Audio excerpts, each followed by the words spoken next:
Thank you, Christine. Thank you, everybody. Well, Christine and I were talking, when were we talking about this? And the idea was like, you've never given your history of photography talk for the Camera Club. We've done the Tintype demonstrations before. Christine's done very, very nice cyanotype demonstrations for us as well. So here we are. And I'm really glad to be able to give this presentation to all my friends here, all friends and members here at the Camera Club. You're all my friends, so I don't need to specify the two, right? A little bit about me. I'll kind of make this quick because I know we want to get into the demonstration for the Tintypes.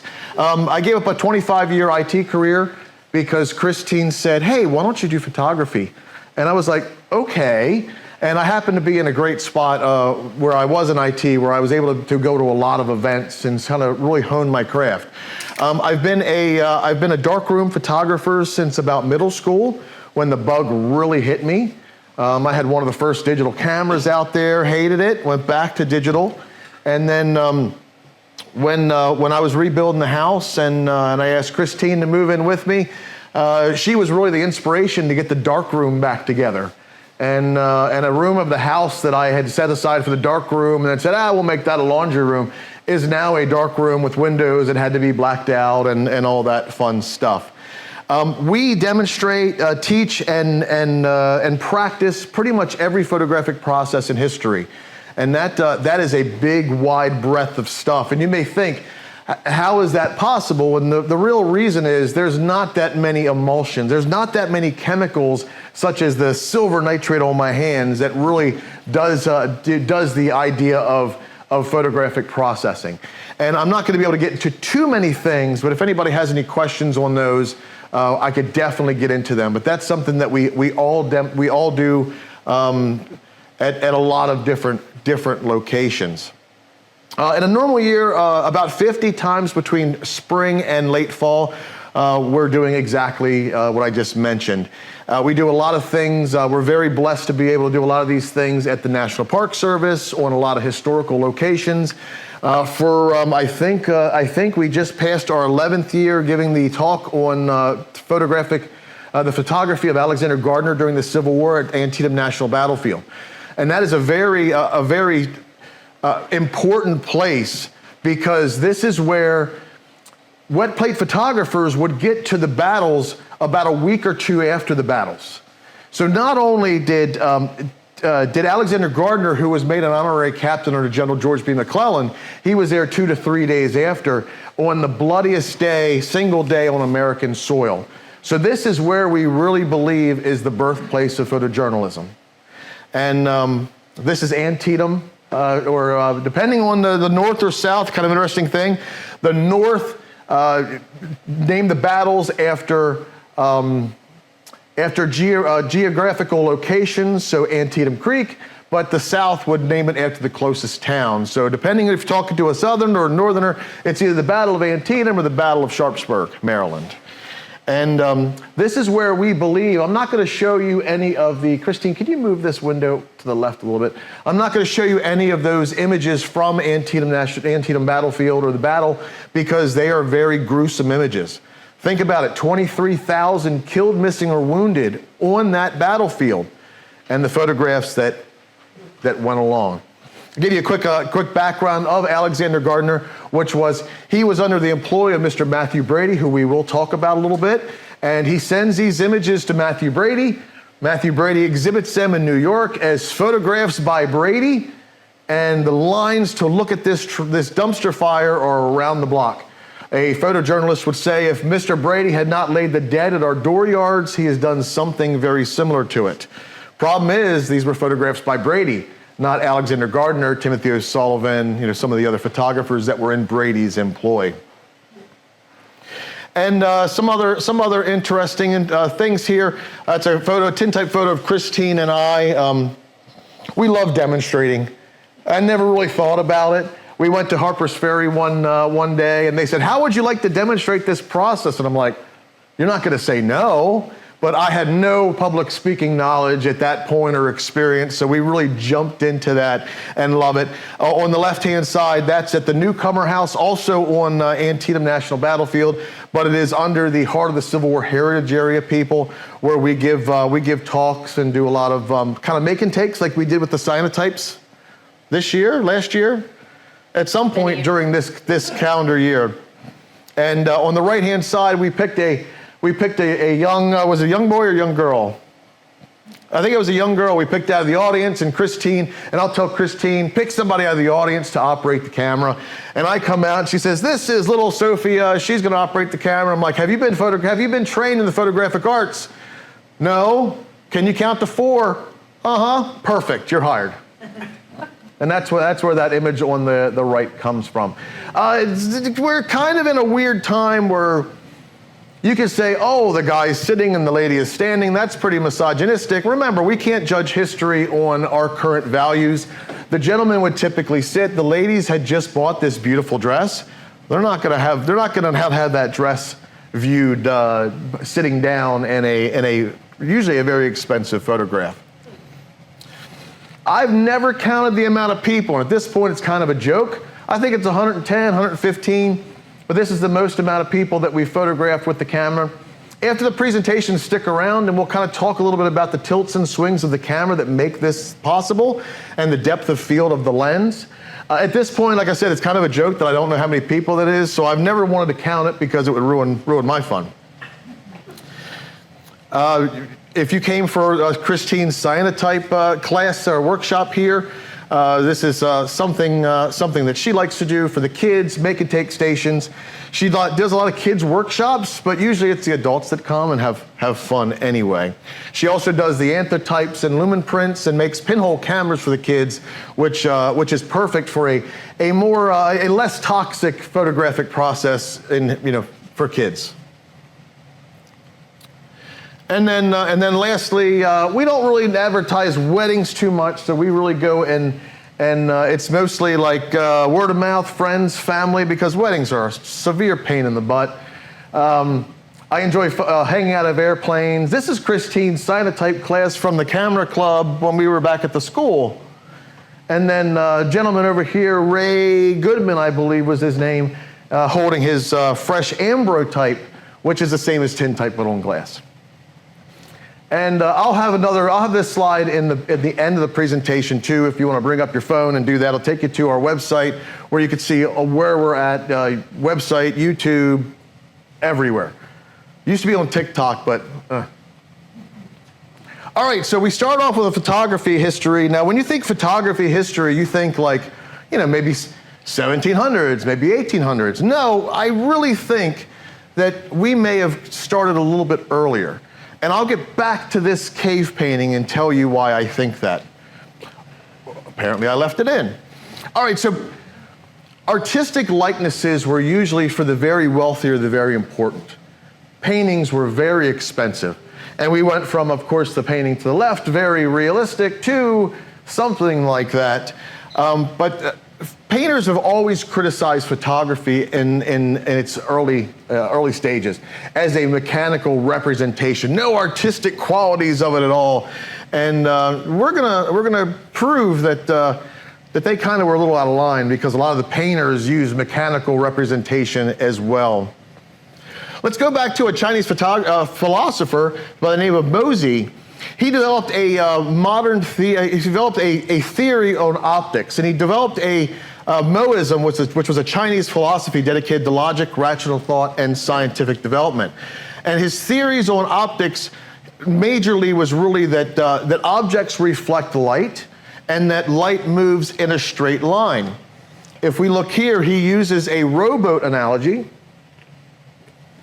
And if you go ahead and look at the image on the left, this is basically a camera in its most basic form. We all know that the camera absorbs the image upside down and backwards. Do we all know that? Does anybody know upside down and backwards? Exactly how our eyes work. Think of it, it is a basic lens. Everything we see is upside down and backwards, and it takes about 3 weeks for our brain to figure it out and flip it correctly. I don't know any 3-week-olds that can talk correctly, but I don't really know how they figured that out. But basically, the whole idea of a camera is a light-proof box. Your subject is at a point, your focus area is at a point, and whether or not this is a piece of film, a tintype, or even the sensor on your camera, it's all pretty much the same.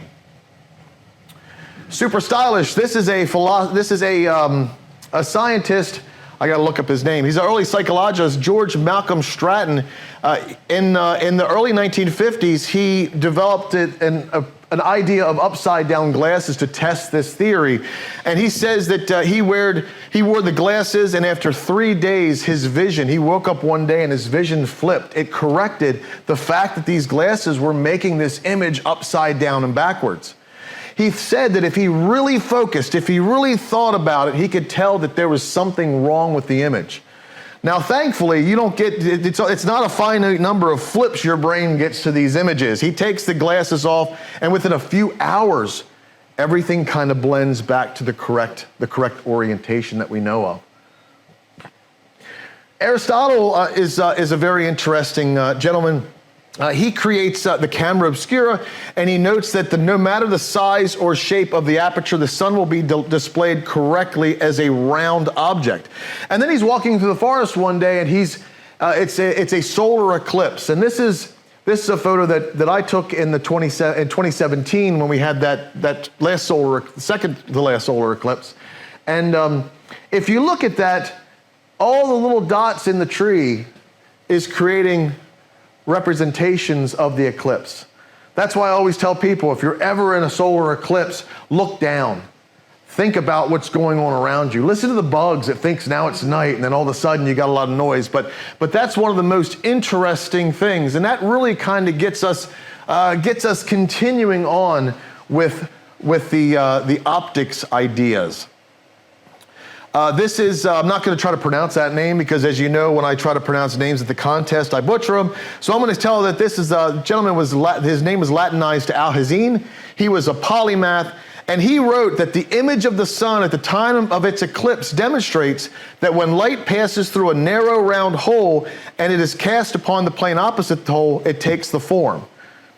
Well, what does that mean? That basically means, and has anybody ever played with bokeh in your camera? Maybe you put something in front of your lens in the shape of a star, and everything out of focus changes to that star, but your image is perfectly in focus. Nobody has done that? Christine? Mike? Christine and Mike, I know Bob has to have done it. He's just being quiet tonight.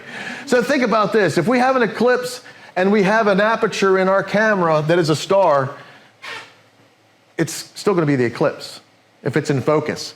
As we get out of focus, we're going to get into a star. This is how bokeh works on your camera. The aperture, and if different blades of cameras, different blades of apertures in film cameras, a lot of people put a lot of money into getting these aperture blades for that perfect bokeh in the background. But bokeh is the quality of the out of focus light. So if you've never played with aperture shapes, if you were to create something that is a star and put it in the front of your lens, and then photograph Christmas lights that are completely out of focus, it's going to take the shape of your aperture hole right there. Okay, let's jump back to the cave. There's a cave in Paris called the Lascaux Caves. And the thought of that is 17,000 to 22,000 years old. That is 17 to 15,000 before Christ. The interesting part of these caves is we think that they use something similar to a camera obscura. Remember that box I told you about? It is a box with a tiny hole in it that projects upside down and backwards. Well, why in the world would we have upside down animals in a cave in Paris? Very interesting. So did the people in the Magdalenian period, I'm sure I butchered that, did those people back there understand the theory of optics? No idea. But it's very interesting that they would actually paint some of the animals upside down on the cave wall. Some modern artists would do this, and we came up with the idea of the camera obscura, or Latin for dark chamber. And as we move through history, we see that the camera obscura is being used to paint on a wall. So you could do this, and sometimes when we go to classrooms or we're somewhere where we can demonstrate this to children, we will find a classroom that is completely dark except for a window. We will darken that window up with like a black trash bag or something, cut a small dime-sized hole, and when your eyes come to, you will see the outside of the world, again, upside down and backwards. If you've ever been to the Rochester Museum, the George Eastman House up in Rochester, New York, they have a room dedicated to the camera obscura. And it's a very, very interesting thing. But it is horizontally and vertically flipped. Here are some more artist renditions of that, where they've demonstrated this. And on the right-hand side, they've figured out that they can help flip a little bit of it by reflecting that off of a mirror. Here's a diagram from 1645. It's a camera obscura set up by Athanasius Kircher, and he's using a pinhole to project the image on a piece of paper that he's demonstrating on. So what does that fix? And when we go to the Tintype demonstration, you'll see that we photograph everything upside down and backwards. Well, I can fix the upside down. I can't fix the backwards. This fixes the backwards. If he's drawing that image on the back of that piece of paper, he's fixed the backwards. He just then needs to, and then everything's good. It's a beautiful image. And we know this because a lot of the images from painters back then of historical locations, if we overlay them with the actual location, it's too perfect for a painter. So we know these painters were kind of cheating. Remember, they didn't like photography because it was a mechanical representation. Well, what are they doing? They're basically tracing. Basically painting by numbers at this point, right? Not that I could do it, but you know. And here's another one. We start figuring out that if we take a mirror to flip it, and then we start using lenses. You can make a pinhole camera, and I'm sure some of you have made pinhole cameras maybe back in class, and a pinhole will work perfectly as a lens. It's very low light, but it has infinity depth of field, which means the something in focus here is going to be in focus all the way on the horizon. So there's a little bit of a trade-off where the pinhole is perfect all the way out. We start bringing lenses in the equation, that's where we have focus. And when you focus your lens, that's what you're doing. You're making that focal point happen. And that's what we figure out. We're figuring out that if we add a lens to this, focus it up, put a mirror in it, we can get really darn close to making something that's perfect as possible. Try this at home. This is a camera lucidia. There is a modern version out there called the Neo Lucidia, and it is a drawing aid. And it's basically a prism, a silvered prism, that you look down at your piece of paper, and you're seeing two images. You're seeing the image in front of you, and you're seeing the image on the piece of paper as well. And it's a great drawing tool that they kind of figured out a long, long time ago. You can make a DIY version, or there's a simple mirror trick that a gentleman in a movie called Tim's Vermeer. Anybody heard of Penn and Teller, the comedy troupe? Well, Penn Jillette actually produced this movie where he goes out and talks to this gentleman on the left, Tim Jennison. And he has, kind of like me, he's got no painting ability whatsoever. So what he does in this movie, he goes out and tries to figure out what did Vermeer use to mechanically reproduce this image. So he recreates the image of I think it's called the harpsichord or the music lesson by Johannes Vermeer. And he creates this room, and he finds ways to mechanically perfectly reproduce that view. He runs into some stumbling blocks along the way, and then he finds a stumbling block and a fix to it that creates an optical phenomenon in the image that is perfectly reproduced in Vermeer's original painting. That's a very good movie if you ever get a chance to look at that. Well, then why are our modern camera images not upside down? And now with mirrorless and cell phone, we don't really do this anymore. But with your old SLR or DSLR cameras, why aren't they upside down? Anybody have any idea? Not you. Not Christine. Not you. How about this? What is this? Prism. Correct. It is really a pentaprism. It bounces It's got 5 images, 5 lines. It goes off and your image is coming in and bouncing off the mirror, which is fixing one axis. It goes upside down and through magic, it comes through to your eye perfect. Now, when that mirror flips up and you're recording the image on your sensor, on your piece of film, or if you're recording on a mirrorless camera, you're still recording upside down and backwards. But guess what? Your camera's smart enough to fix that. Same thing with your cell phones. Because remember, a simple generic lens, it projects images upside down and backwards. And we're going to show you that on the back of this camera once we get to the demonstration aspect. All right, to scientists, silver nitrate looks like this, but a photographer's silver nitrate looks like that. This is the building block of photography. Now, like I said, there are other photographic processes out there. Anthotypes we'll talk about, cyanotypes, dichromats, things like that. But this is basically, this is the granddaddy of photography, and you have silver nitrate really to thank for that. It was discovered in the 13th century by a German Catholic bishop by the name of Albertus Magnus. He's on the right-hand side. He discovered that silver could be dissolved in nitric acid, so therefore it becomes silver nitrate. It comes out as a white crystal when it dissolves in water. It's a perfectly clear liquid. Christine tells me they will put that in babies' eyes. Do they do that anymore? I remember somewhere that when newborns came out, like it's because it's an antimicrobial. However, you want to keep away from silver nitrate because as an adult, it can blind you. I'm gonna have to get her to look into that.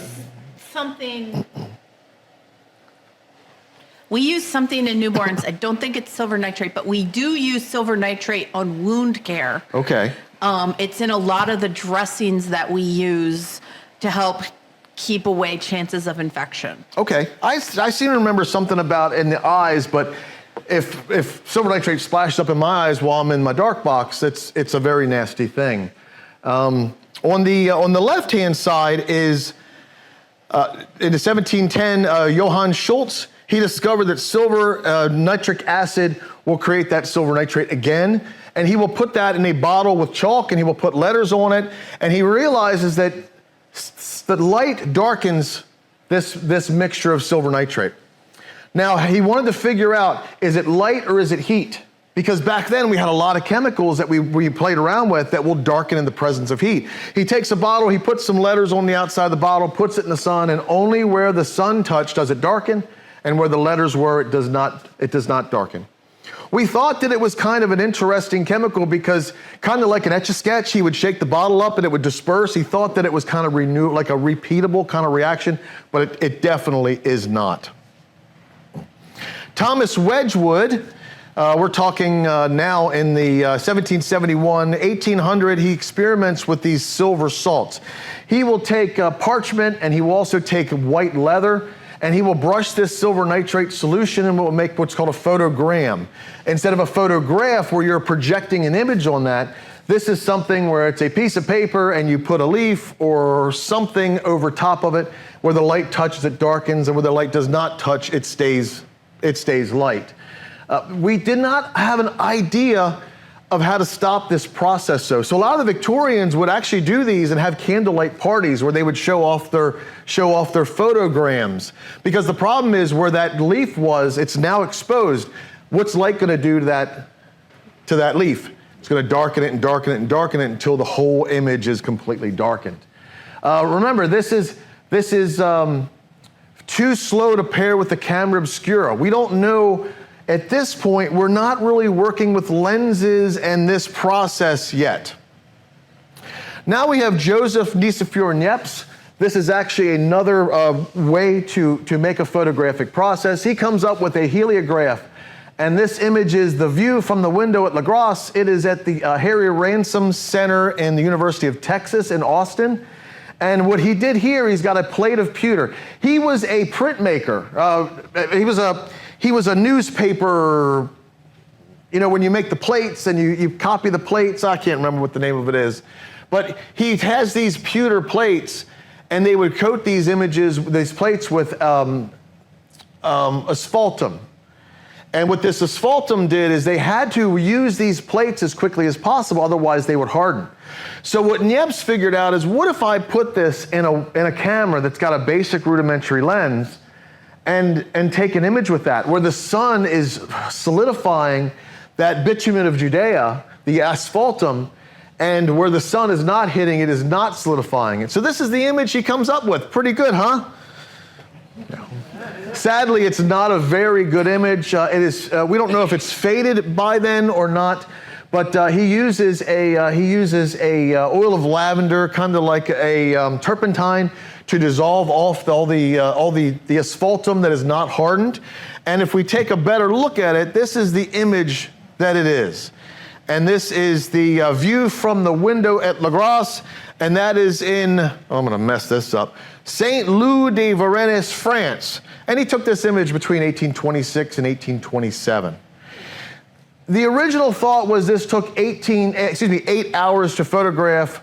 People have recreated this exercise. I have not yet. I really want to. And we're thinking several days exposure, because you can see the light hitting this side of the building and that side of the building there. Sir John Herschel, this is Christine's favorite. Sir John Herschel was a polymath, and he was basically an English jack of all trades, right? He studied mathematics, astronomy, chemistry, and was an inventor and helped the photographic community immensely. Back when we go back to Thomas Wedgwood, like I said, we couldn't find a way to stop that process, to stop the silver nitrate from darkening. Well, Sir John Herschel comes up with a photographic fixer, basically. Old hat developers would call it hypo, but the scientific name is sodium thiosulfate. And what that does, that dissolves all the silver halides that have not been converted into a metallic silver on a piece of paper. He invents the cyanotype, which many of you experienced with Christine's workshop. He comes up with an anthotype. And an anthotype is a very cool kids process, but even adults enjoy it as well. And you take any kind of a plant pigment. A really good one is red cabbage. You use alcohol to extract the red out of the cabbage and paint a piece of paper with it. And then you put that in the sun with a photogram, or as I did here with a negative, but it was a positive. So therefore, wherever it was dark, it stayed white. Excuse me, wherever it was light, it bleached out that pigment. And wherever it was covered, the pigment stayed. Now I used a positive with this, so if I take this into Photoshop and invert it, then that's what we have. But I think this, Christine with her workshop, she really likes using those Paz Easter egg dyes, because they're such a lousy pigment. And it's called fugitive dye, and there's actually a scale called the blue wool scale that determines on how fugitive or how easily something will fade in sunlight. So she loves using the Paz dyes very, very much. For some reason, I'm missing a slide here talking about the cyanotypes, but Sir John Herschel invented the cyanotype process as a way to copy his notes. And that is using a photogram idea as well. He would take his parchment notes, take his paper notes, he would coat them in a light oil, and then he can go ahead and make several copies of that with this photographic process. Basically, the light would permeate through that oiled layer, and wherever there were notes, it would block the light, and therefore it would stay white, and everything that sunlight touched would go and turn blue. This is Anna Atkins, excuse me. Anna Atkins was a family friend of Sir John Herschel, and she is credited as the first person to create a photo book. She creates, I believe, 13, Christine's better to talk about her, 13 volumes of British algae, exciting stuff. But think about this, before mechanical representations of this, you had artists drawing plant species. Might not be very good. I might have drawn it and then have no idea what in the world I drew. So this is a very amazing breakthrough. But this is Miss Anna Atkins. We're not entirely sure if Miss Anna Atkins or Constance Talbot, we'll talk about Mr. Talbot shortly, is the first woman photographer. But we have our ideas, and we'll talk about that when we talk about Mr. Talbot. Here's an idea of, we talk about positives and negatives, and this will get your head around that if you're still having a problem with that. On the right-hand side is a negative of an amber type that I photographed. And when we're at certain events, and it might get a little slow, or after the people have left, I'll make Christine negatives, and she'll make cyanotypes out of that. So therefore, she took this image here, and wherever there's dark areas, it prevents the light from changing the emulsion. And wherever there are light areas, it darkens that emulsion. So that's your difference between positive and a negative. Yes, we have any questions, Christine? Not a question. Uh-huh.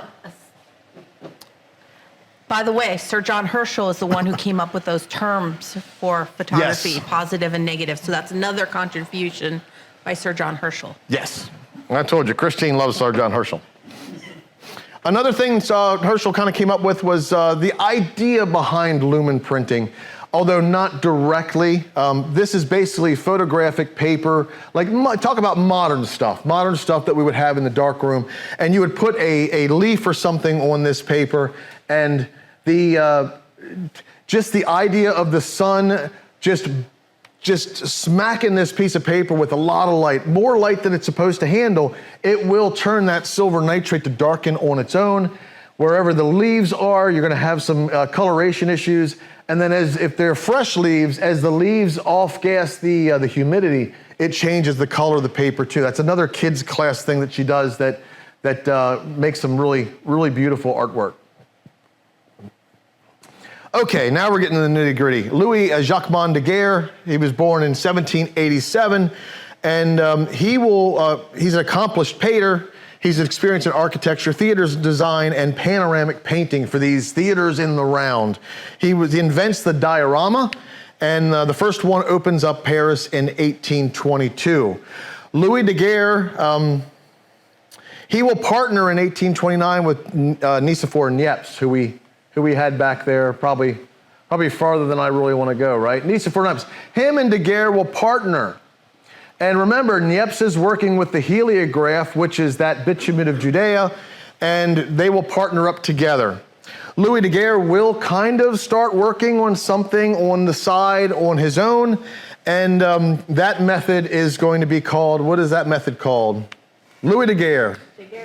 Daguerreotype. The sucker named it after himself, didn't he? So that's how bigger than life this guy was.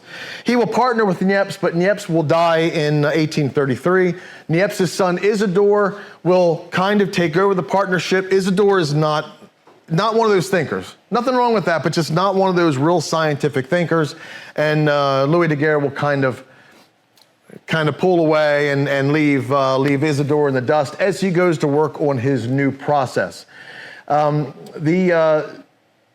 The process is of daguerreotype is a copper plate that has been silver plated, highly polished.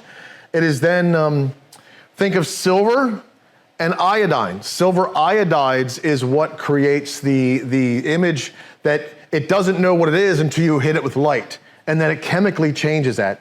So he takes this highly polished plate, he sensitizes it in iodine fumes, and he develops it in mercury fumes. Really bad. How many people play with mercury when a thermometer broke?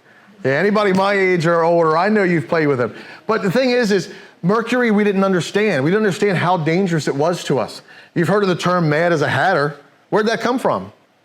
The hat makers with these felt forms, pushing them down in the vats of mercury, made you go a little crazy. The Louis Daguerre will give this daguerreotype process to the French government, and they will give it away to the world, basically. And he and Isidore also kind of received a yearly pension for that before Daguerre dies. Daguerre does die, and he's one of the 72 names on the Eiffel Tower. And there is an image coming up, the view of the Boulevard du Temple, which is a several-minute exposure. When the daguerreotype process first came out, it was several minutes long to take an image. Does anybody see the important part of this image? Bob? Man having his shoe shine. This is the first photo of a person, we believe. Because where everything else blurred out of the way, guess what? He was there long enough. Those two were there long enough. He's getting his shoe shine that we believe this is the first photograph of a person. Because this process was given out to the world, people started enhancing on it. So we went down from several minutes to maybe 30 seconds-ish for this. Still not really great, but hey, we're getting better. We're getting a lot better. And pointing out what Bob found here was that right there. Now, before I move on to William Henry Fox Talbot, yes, sir? That view from the earlier... With Niepce? Yeah, with the view of the... People, how did they stay there? Yeah, there were two people in that. You're talking about that one right there? No? No, the first one. So go back. You think there were two people where? There. What's that? Oh, This is a view out his window. So there's a building, a rooftop. I thought those were two people. No, I'm sorry. Yeah. Yes, you did. Hey, good. I totally want questions. Before I go to William Henry Fox Talbot, who kind of was rivals against Daguerre, Louis Daguerre, he wanted his name in lights. Obviously, he named the process after himself, right? Problem with the daguerreotype. Has anybody ever seen a daguerreotype? We really should have brought one in. It was nicknamed the mirror with a memory. That's because only one person can see it at a time. Here, you want to see this? Great. Okay, now you get to see. Okay, now you get to see. It was called the mirror with a memory, and it was not reproducible easily. It was a one and done photograph. So then the sheepish guy comes along, William Henry Fox Talbot, and where Daguerre is in France, Talbot is over in England. He kind of is an introvert a little bit. He names this process, the rumor is his mother said name it the Talbot type, but he said named it the calotype. And this is a piece of paper that has salts and silver that have been absorbed into the paper and then put in a camera to make a negative. And we showed you what a negative looked like, where the lights are dark and the darks are light. This could be infinitely reproducible, because if you take the exact same piece of paper that is coated with silver nitrate and sandwich them together, put them out in the sun, guess what? It makes a copy, and a copy, and a copy.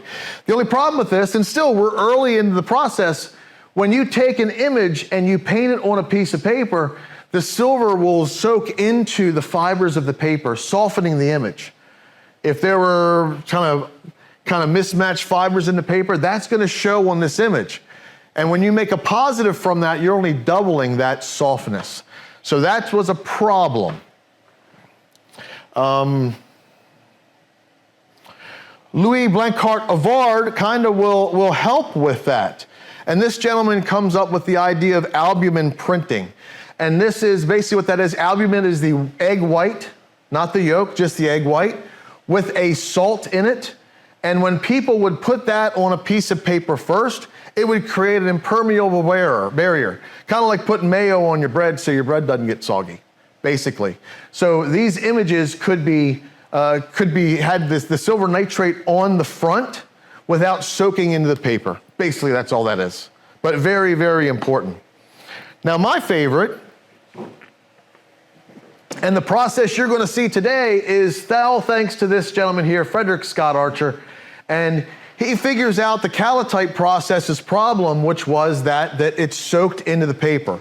If I can find a way to replace that paper with glass, it will not only make it sharper, but it will also take a lot less time. Think about it. You take a piece of paper and a piece of paper, put it in the sun, it's a long time before that sun can get through that paper, right? Well, glass fixes all this.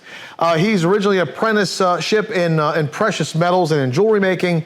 He will study at the Royal Academy, and he learns of that calotype process. He comes up with the wet plate collodion process. And that process is basically taking a piece of glass and pouring a collodion on that. Collodion is nitrated gun cotton. Not really necessary, but it makes a film. That gun cotton, that nitrate of gun cotton, has a couple of metals in that. Because silver nitrate kind of gets faster or more sensitive to light with salts. We learned from the calotype that we use table salts. Now we're using metal salts. We're using cadmium. We're using ammonium bromide. We're using potassium iodide. Still kind of nasty stuff, but we're putting that in here. We're letting it get a little bit tacky. We don't want it to completely dry out because collodion is like gelatin. But the problem with collodion is once it dries, it will never swell back up. So think of collodion as gelatin, like a one-time use gelatin. So once we put that collodion on the plate, I need to wait so that it's not still liquid before I put it in a bath of that silver nitrate. If it's not set, it will wash off. But if it's dried out, There's no way I can get the chemistry in and out of that collodion layer. But that's what he will invent. And this is a no grain process.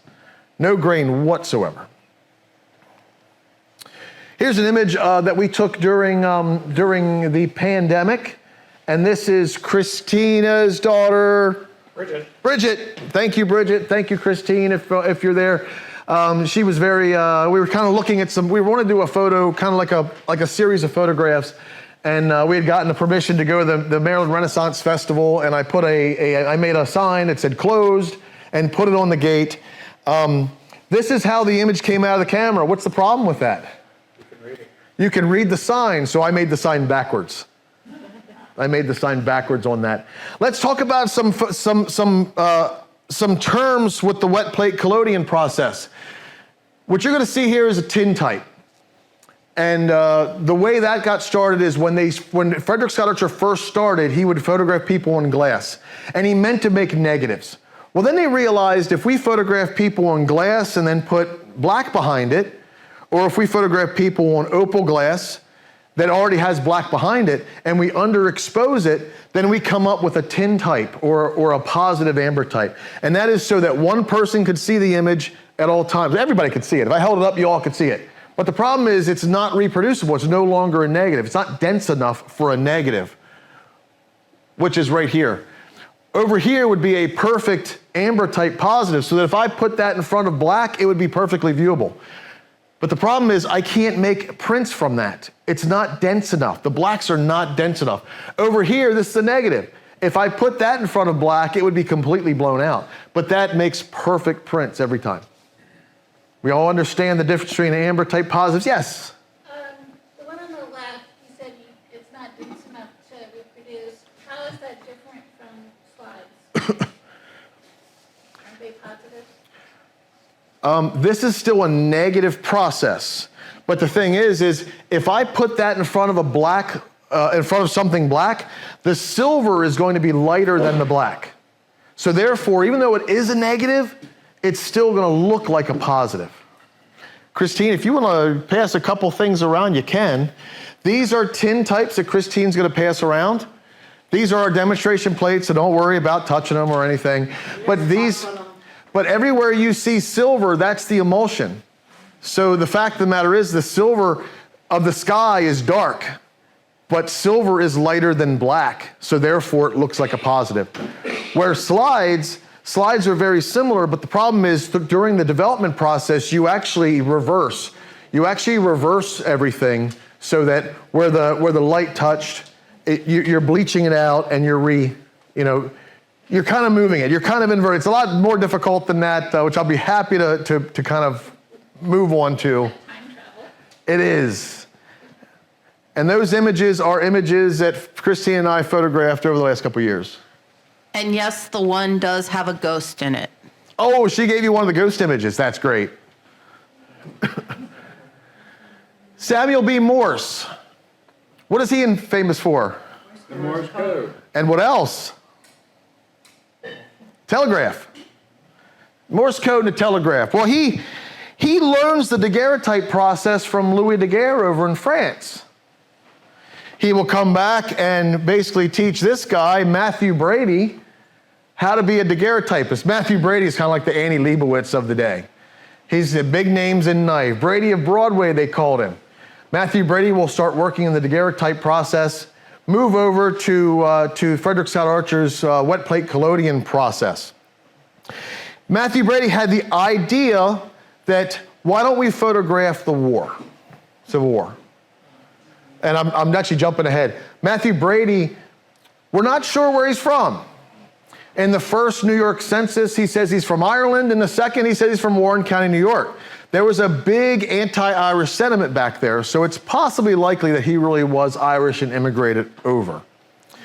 Anyway, Matthew Brady says, hey, I'm going to go ahead and try to come up with an idea. He's got friends with the Pinkertons. He's got friends with a lot of people in Washington. And he will say, I want to create a bunch of wagons. I want to employ a bunch of photographers and follow the American Civil War, of which he does. The idea is that he spent pretty much $100,000 in that money to create over 10,000 plates during the American Civil War. He will basically die penniless and poor after being hit by a streetcar in 1896.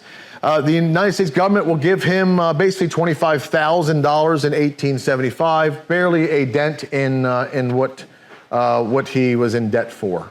He will die penniless and poor, and the funeral was funded by the veterans of the 7th New York Infantry. Brady was a character. He was very similar to Louis Daguerre. When he went out to the first Battle of Manassas, he said all the wagons and the photographs were destroyed. He comes back and he's walking back to Washington from Manassas, and he says, oh, one of the New York Fire Zouaves gave me a sword. So he's got this white duster on. And all the journalists of the time wore white because the pureness of their character.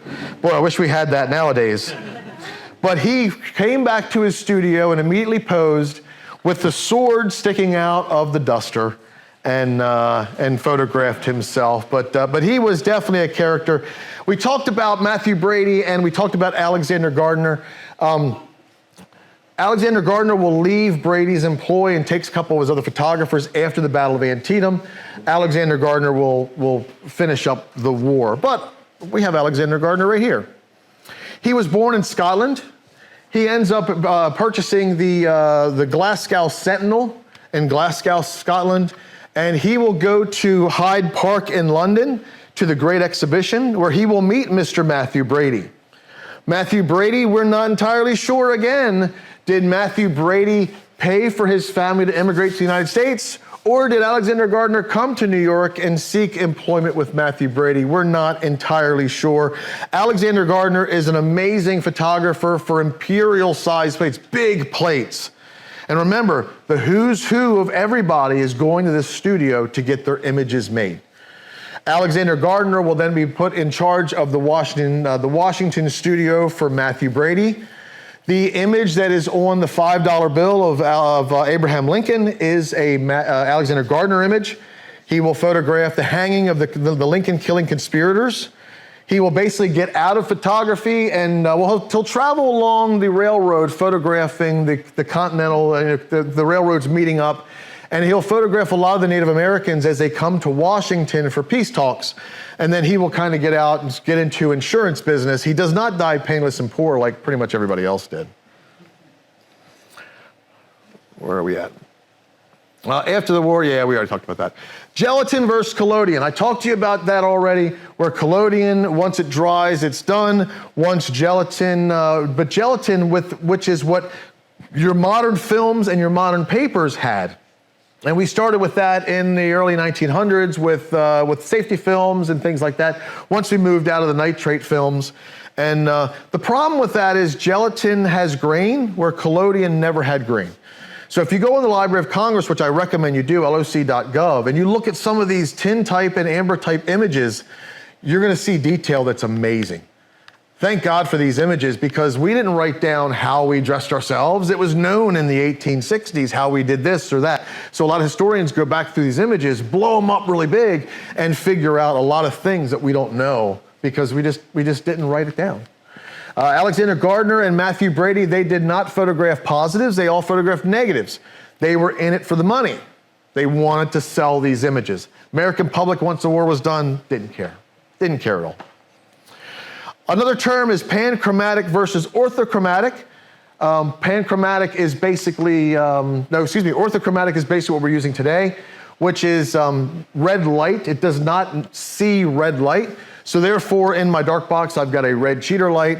If you ever watched somebody in a dark room in a movie, maybe that Stranger Things show, which was the latest thing, they're in a red light. That's because that's an orthochromatic process, doesn't see reds. Remember, we're still in black and white here. Panchromatic, we will come out with Kodak Pan. We will come out with a bunch of different emulsions where it does see every light equal. So that's the difference between panchromatic and orthochromatic. When was the first color photograph created? It was described by a Scottish physicist, James Maxwell, in 1855. And then it was used, believe it or not, as early as 1861 by a gentleman by the name of Thomas Sutton to make color out of 3 black and white separations images. So basically he came up with an idea of basically getting us there to the panchromatic where we see reds, blues, and greens the same. He will photograph the same image with a green filter, with a red filter, with a blue filter, and then when he went and put them back together with some of the other processes where you can actually use colored pigment in there, such as gum bichromate, they would be able to put them back together. Another try this at home. I'm going to see if I can talk Christine into doing this again. Did Sonny do that last time? Somebody came in, it was a long time ago, I'm talking probably 15 years ago, where we came in with a bunch of black and white images and a lot of colored pencils, basically, and colored these photographs. It's a very fun thing to do. The Tintypes would basically color some small parts. We will do this as well for certain period images if they want it. We'll rosy the cheeks up, we'll rosy the lips up, we'll rosy a button, and that's about it. Some soldiers' Tintypes will actually have the buttons with gold paint on them as well. We move forward a little bit, some other ideas of how black and white prints were colored to bring them a little bit more lifelike. Who coined this term? Kodak. Very good. Kodak, George Eastman will come up and he will basically come up with that idea. But Eastman's journey is a very interesting one. He basically worked at a bank. He tried the wet plate collodion process, found it a little bit too hard for his liking, and he starts hearing these murmurings of gelatin and dry plate photography. He will come home from his job at what's the exact name of the bank? It was like the New York. Oh man, where was it? I don't know if I have it here, but anyway, he worked at a bank. He will come home from the bank, and sometimes he's experimenting with these plates, sometimes so long that he will fall asleep on his mother's kitchen floor. He's making these plates, he's baking them in the oven, probably not very good for you, by the way. And if he isn't passed up for a promotion that he surely deserved at the bank, he would not quit and devote his life to these plates. He will be able to sell his plates at the big, I think B&H Photo. This is EH&T Anthony of the time. They sold all the cameras, the plates, the chemicals, and he will really explode in Kodak.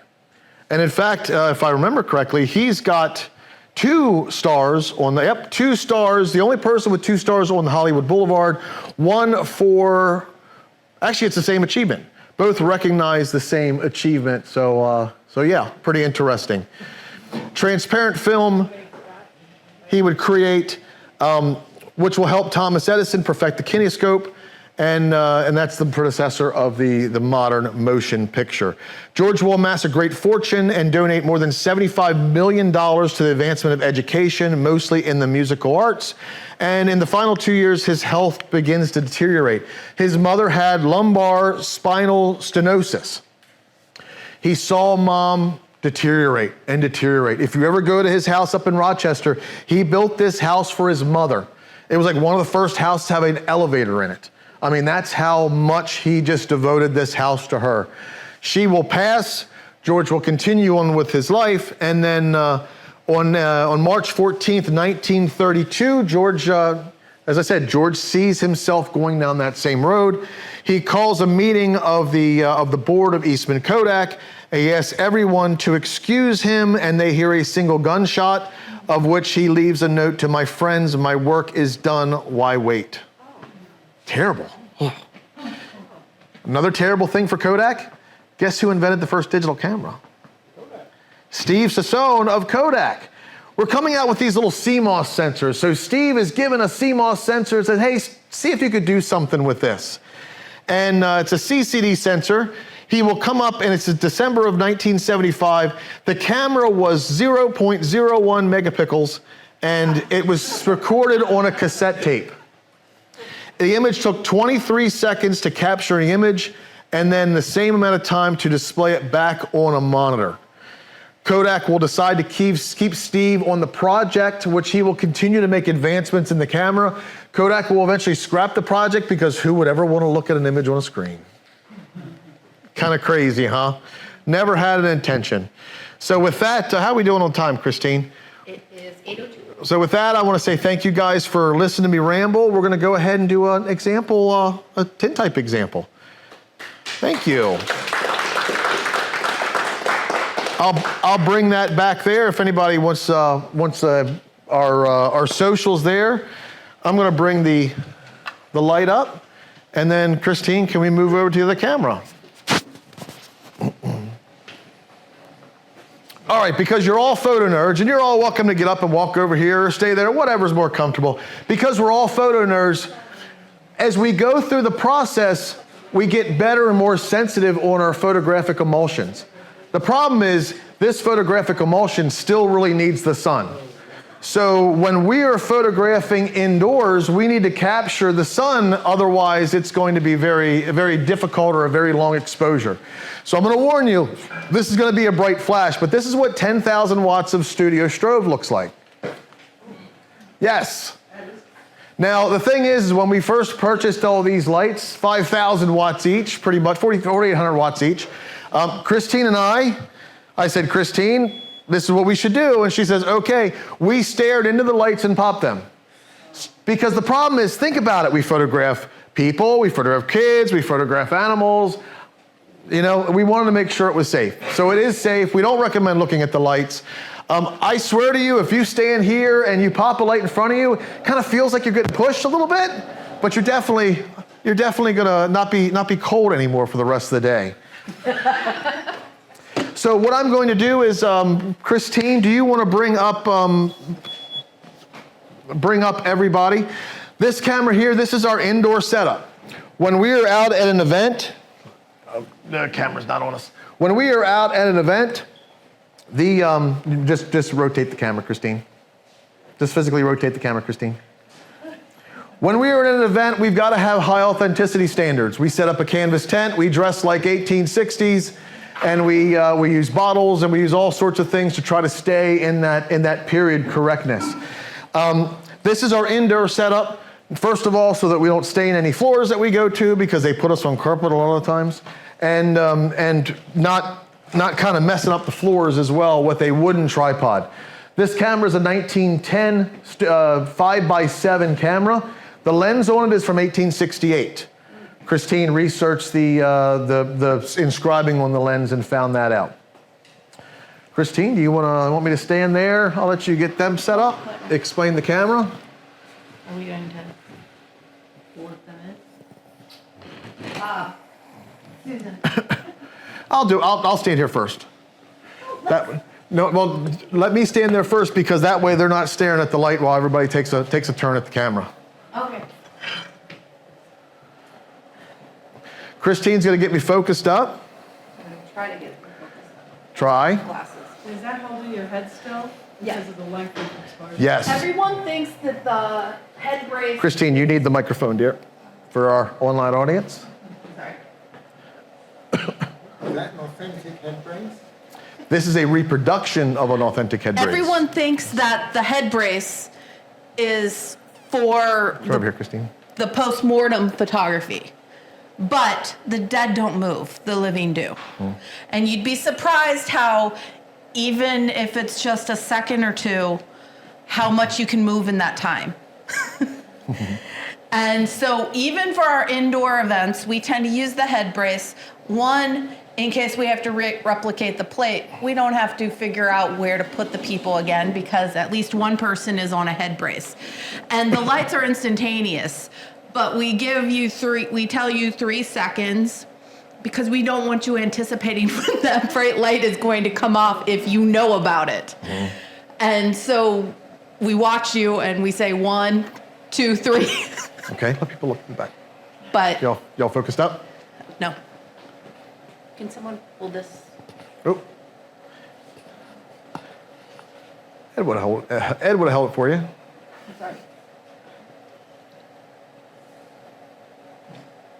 Now, after we do all this, we love kind of picking around the camera, making sure people, if you have any questions about the camera, the lights, the chemicals, after our demonstration, we encourage questions. We want to make sure that my talk is to make sure you understand how we came through here, how we got to where we are. And raise your right hand here. Left Oh, hand. yeah, left-handed, yeah, okay, upside down and backwards.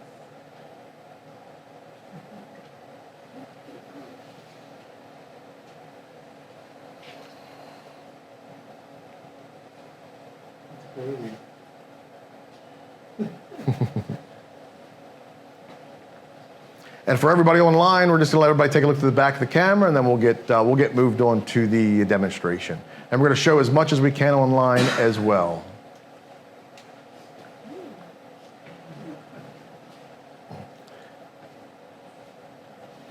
Our camera for the outdoor events is our main one is an 1880s English tailboard, which is darn close enough.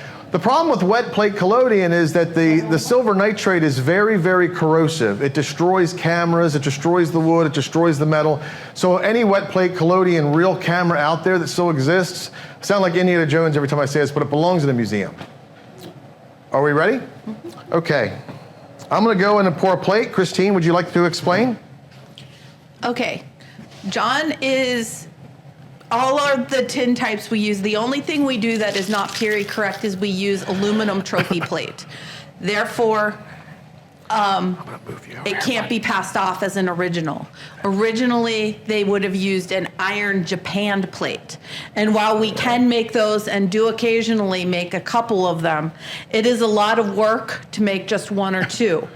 And it would have been commercially available back in the day, so they would have been able to buy them pre-coated, I believe. But it still would have been, I have a mic. It still would have been properly japanned. We do make a small amount of Japan plates a year, but there's a problem. And the problem is we never want this misrepresented as an authentic image. Everything else that touched this plate is authentic. So if somebody, and most people dressed up look amazing, so we try to make sure when we do those, we try to sneak something modern in the corner so that they know that it is. We'll scratch our name and the date in the back, but the problem is that could be removed. But that's the number one thing, is we never want this misrepresented as something that was from the period.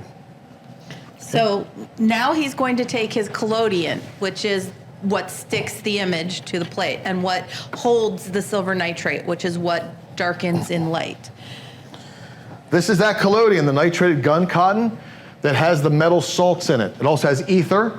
The ether is meant to evaporate, not only evaporate, help it gel up, but to make a nice coating.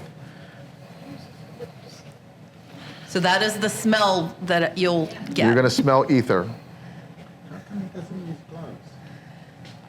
Oh, it's kind The of- question was, how come I don't use gloves? For students, we make them use gloves, but the problem is this is a very tactile process. I mean, look at that. You want to make sure you get that from every corner, and then when you bring it off to the bottom, you want to make sure you bring it down. It's pretty viscous. Can I? Yes, when we have More liquidy. when we have people experiment with this, we use old collodion. Touch the back of that. Tell me what you feel. Cold. Touch the back, Ed. Cold. It's cold because of that evaporative cooling. Swamp coolers kind of work the same way.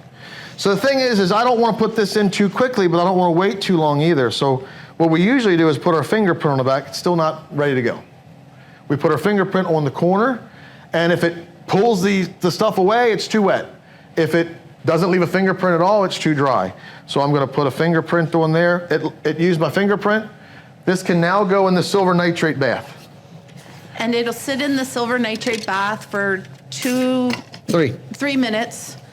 If it was a negative, it would have to sit in there longer because you need the silver to be more dense.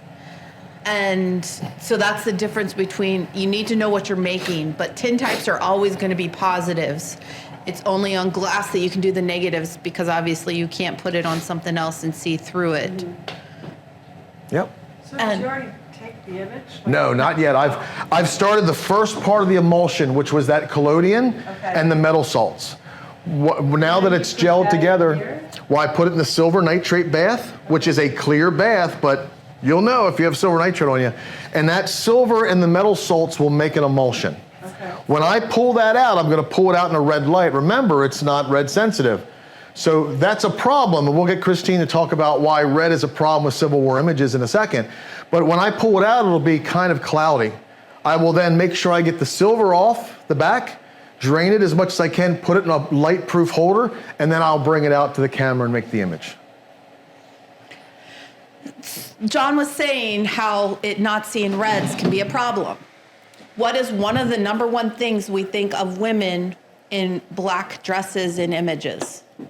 That they're in mourning, right?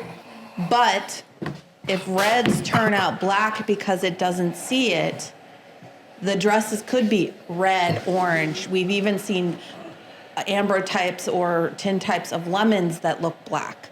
So any of those redder colors could look black in the image. So not every picture in black really was black. And you never know for sure exactly what color that was unless you have that exact dress and take a picture of that dress and know how those dyes appear on this. It's how it reflects UV light.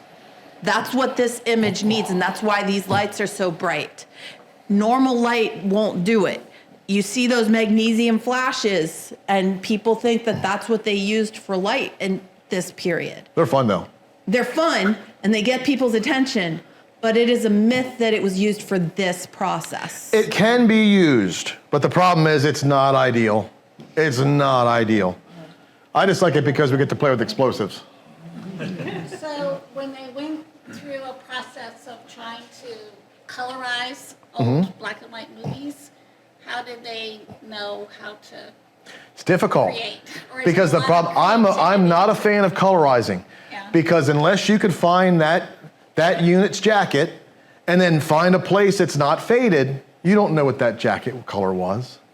You can guess at skin tones, you can guess at all kinds of stuff. So for movies, I don't think it's that big of a deal colorizing it, but historical stuff, I'm not a fan of colorizing it. Not a fan at all, because there's no way you know exactly what that color was. And another issue we have with the red tones is people of Irish descent or Native American descent can have redder tones to their skin color, so they're going to look darker in the photographs we make. Yeah, we have a couple that are good, that we become good friends with because they've come to see us at every event. And sadly, her husband just passed, but she had very light skin and he had very dark skin. So whenever we photograph somebody, I'm like, not sure. I'm not trying to be mean, but like, where are you from? Because the thing is we've learned with her to put Bob closer to the light or closer to the sunlight and put her kind of more in. And also, if I know, because when I develop, and Christine talks about development process, I can dodge and burn with water and full strength developer as well. So if I know you've got a hat on, Soldier's got a hat on, I'm ready with a dropper of developer to bring that up. Or if I know the sky is going to be blowing out a little bit, I can kind of avoid the sky when I'm developing. But as she talked about, freckles can be. We photographed a young lady that wanted headshots for her modeling portfolio. And every time we photographed her, it looked like she had a big black, like a punch mark right in the center of her face. So after the second time, I said, we're going to take an extreme close-up. She had a field of freckles perfectly here, but it was under the skin. You couldn't see them. But because this process is UV light, it sees the world a little differently. You ever see those Dove? I don't know if it was some kind of commercial, either a soap commercial or a sunscreen commercial, but they had a UV camera and they were letting people come up to it and seeing the damage on their skin. Yeah. And that's basically how this camera sees people as well. And modern photos, we have to warn people if they have tattoos that they may or may not show up in the photograph. You don't know till you take the photo whether that ink that was used is UV reflective. And if it's not, you don't see it. We photographed one couple and she was so happy because she didn't like her tattoos. She's like, oh, their tattoo didn't show up. Yeah, it was good. I'm gonna pull, can I pull the plate? Do you wanna put your microphone down and get Bob and Susan?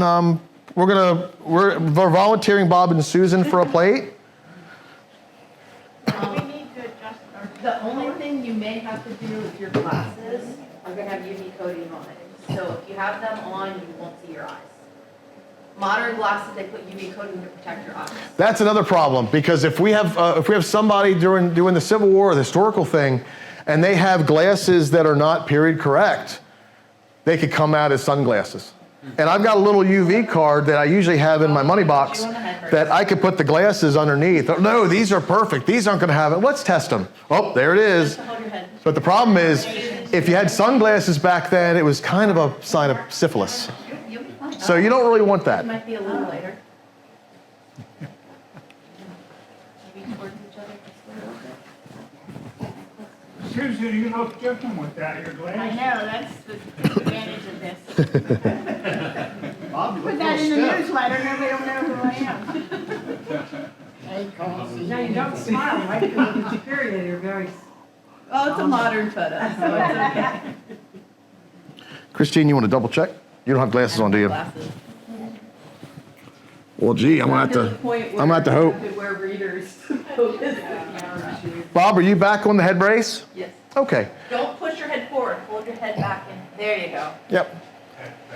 But the head brace is only there to give you a reference spot. It's kind of like photographing anybody. Like, put them up against a tree or a fence, because if you're standing out in the wind, you think you're standing still.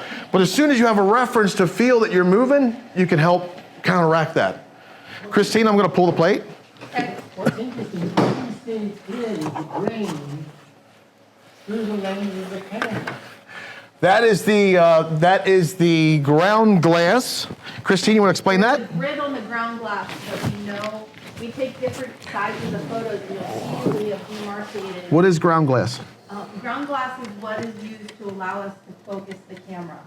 And whenever he brings that folder out, it gets displayed, the ground glass gets displayed by, depending on the camera. This one pushes it back, and he slides the plate in, and then we put, I don't know where you get the lens cap, but our shutter for this camera is the lens cap.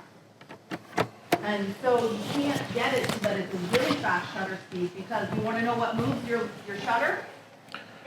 Your hand. Christine, you need your microphone if you're going to talk. Christine brought us something very interesting up, which was these lenses. Christine? The lens was invented in 1860 by a gentleman by the name of Joseph Petzval. So this is the first multi-element lens.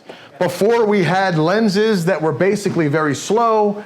They didn't have much coverage.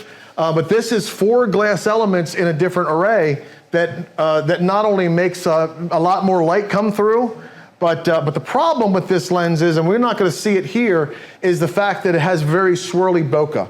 So a lot of people hated that on these images. So the lens may cover so much, but they're only using the very center because that's where the sharpness is. Lens cap on? Bob and Susan, you ready? Yes. 3 seconds. Here we go. Christine will do it. Ready, and 1, 2, 3. All right. When you get your vision back, you can come on out. Christine, grab your microphone and develop her. Now, the fun part is watching them develop it. We will be fixing it momentarily. I will bring it out here to the center, and we'll pull the camera in so that it can see what we're doing, because the magic of the process is the fixing. John is currently developing it under red light. And unlike you saw him pour the collodion into the center and get it out to the edges, any of you who know anything about developing, if you put that developer in the center, what's going to happen? You're going to overdevelop the center. So he has to pour it on the edge and wash it over as quickly as he can to get an even development. So he can't do the developing the same way we do every other part of this process, which is the collodion where it goes in the center and you get it to the edges. And when we fix, sometimes he'll say, hey, put a little, start at this point, because if it's somewhere that we need a little bit lighter at certain parts, he can have me pour the fixer there so it'll fix that area a little bit more than the rest of the image, because what the fixer does is it washes away that unexposed silver. And over time, if you left it in the fixer, it would wash away even more silver. Christine, do you have water? Do you have a bottle of some water? I can get a bottle of water. Okay.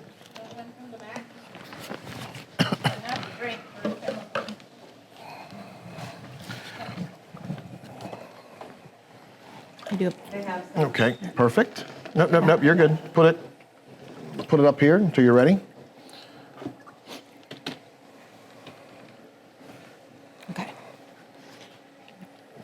I want you to go around and show them, and then come around the camera. We're gonna show people online. Okay. This is the developed image. It is not fixed yet. Okay. And this is just water on it right now. It's a negative, right?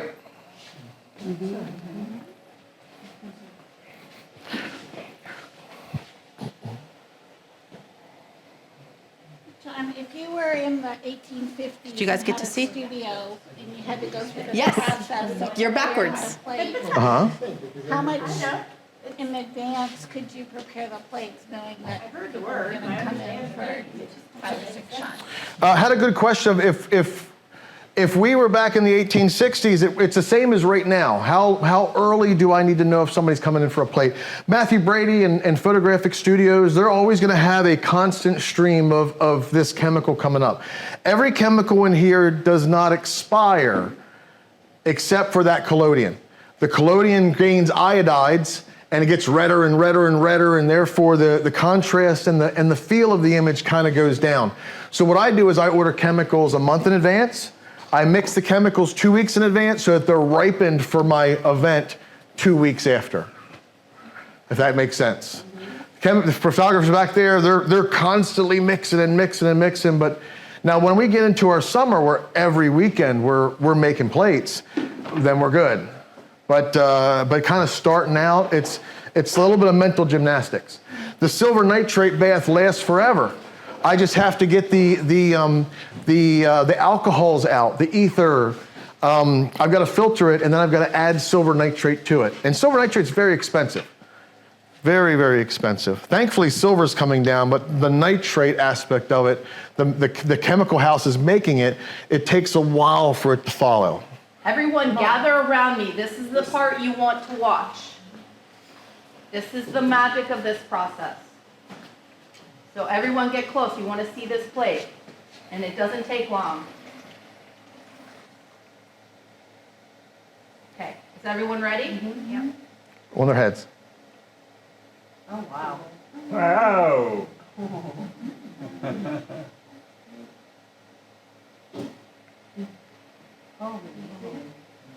Magic.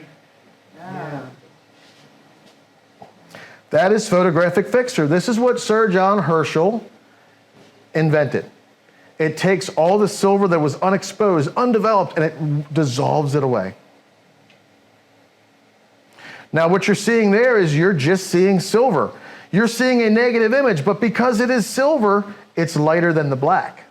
So it'll never be as light as a white piece of paper. It'll always only be as light as silver. When we do steampunk events, sometimes we'll polish silver, like if they have goggles or like a fancy doodad on their shirt, we'll polish it so it gets a little brighter. But back then, nothing. Photographers would take a pastel and would rosy cheeks or paint certain things on the image.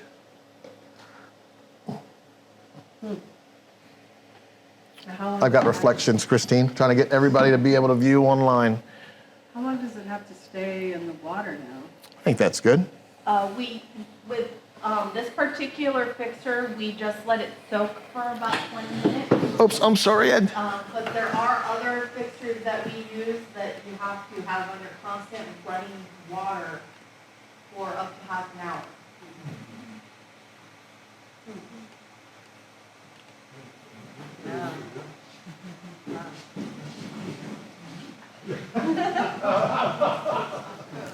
Put your glasses back on for your shirt. You got me so handsome. That's like when I took the picture of Don, they're like, what did you do to that photo? That doesn't look like Don. You have your glasses on. You'll have to take it in tonight. Better yet, just put a frame around it and put it in the contest. Yeah, don't put that in the newsletter that way. You want to bring it over, hold it in front of the light? Process today. Help up. Yes. All right, anybody wants to see Over to the light. in the light? Better. The next step is to put some sort of protective. Correct. This is silver. What does silver do? Tarnishes, and it's very fragile as well. So what this needs to do is sit in water for about 20 minutes to get that fixer out of it. And then we will put a varnish on that. Remember, everything we use is period correct. This varnish comes from a tree in Africa called gum sandarac. And it has 190 proof alcohol and lavender oil. This gum sandarac will spiderweb crack. It's a traditional woodworking varnish, but the lavender will act as a plasticizer.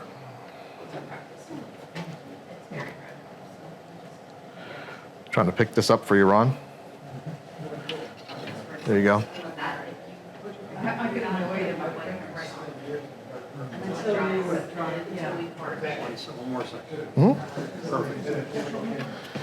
You guys happy with that?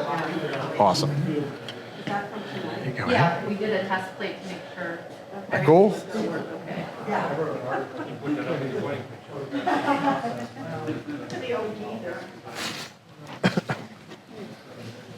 You want to end the meeting? Thank you, everyone, for joining us tonight. Join us next week very cool, for, you is it print contest, for our print contest. And we'll see you next week. Good night. Good night. Thanks for joining us. Mention